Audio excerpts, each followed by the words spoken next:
On the surface, it's easy to say that Crema Games' latest title is a rip-off of Pokemon.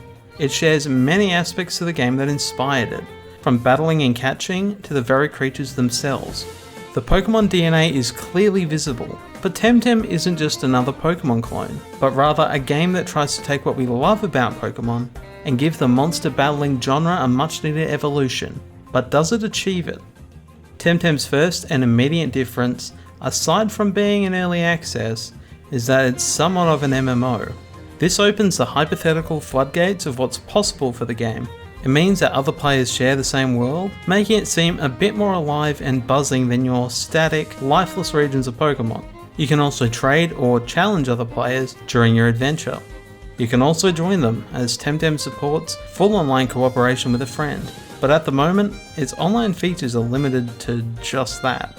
There are plans though for player housing, and other features like an auction house, and in-game tournaments.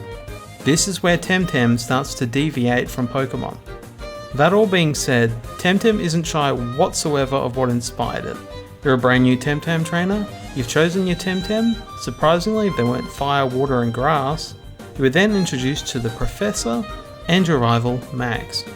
Max isn't the pathetic pushover rival from recent Pokemon games, but rather the Gary to your Ash. If you're not careful, he'll one-shot your brand new companion immediately.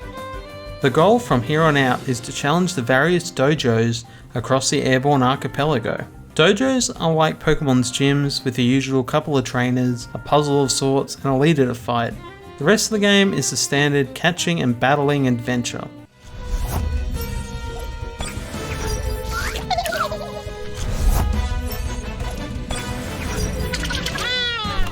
Battles are the second gameplay deviation from Pokemon.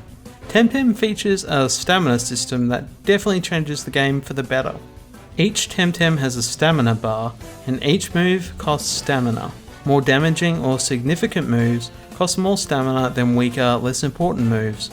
If you run out of stamina, you are forced to wait for it to return, or rest the turn early instead. As a result, battles become a satisfying balance of when to use more devastating attacks and when not to. You'll also spend more time thinking about each action you take, and that's definitely a good thing. Battles are also always 2-on-2. This is another significant change, and is where Temtem's unique strategies start to come into play. Like Pokemon, Temtems and their moves each have their own associated type. The difference here though is Temtems gain additional buffs with who they're paired with. Nestler, for example, is a water electric type Temtem. When paired with Genki, a water flying type, the electric moves do additional damage.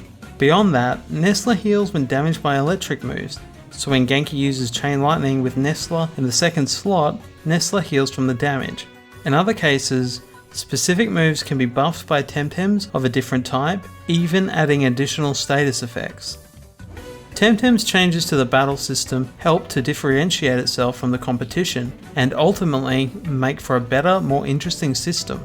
You need to pay attention to not just the type of Temtems you're using, but how they synergize together with abilities, traits and stamina. This takes Temtem to a higher level strategically when building an optimal team.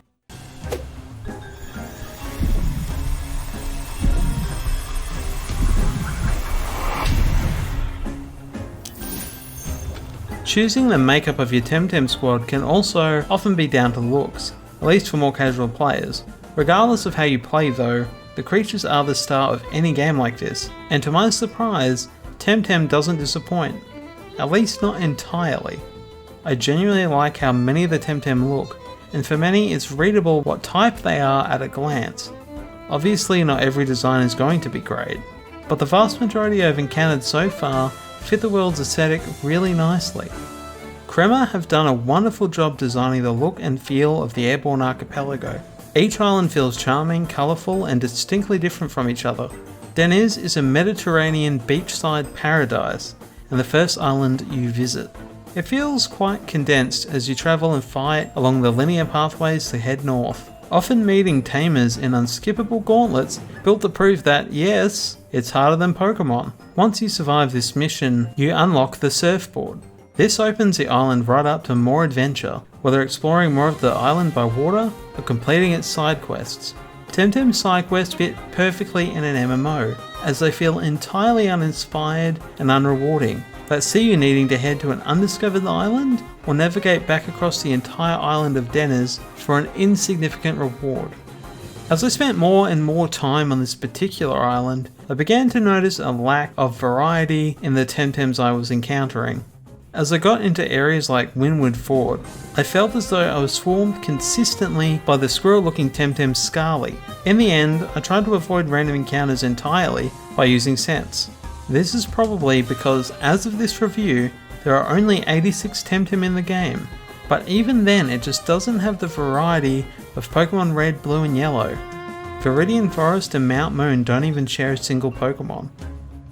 The endgame is mostly completing your Tempedia, weekly quests or collecting Lumas, aka shiny Pokemon.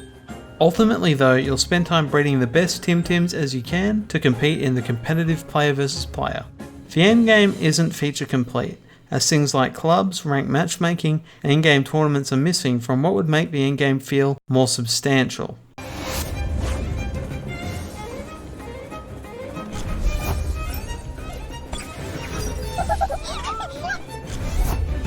Temtem set out to be a game that captures what we love about Pokemon, while improving elements to make an updated and more modern game. It's definitely still an early access title, and lacks the variety of Pokemon or Digimon. But while it doesn't succeed in all areas just yet, Crema have many months ahead to build off a very solid and enjoyable foundation. I'm confident Temtem's final, finished version will be the best multi-platform monster battler around when it releases next year.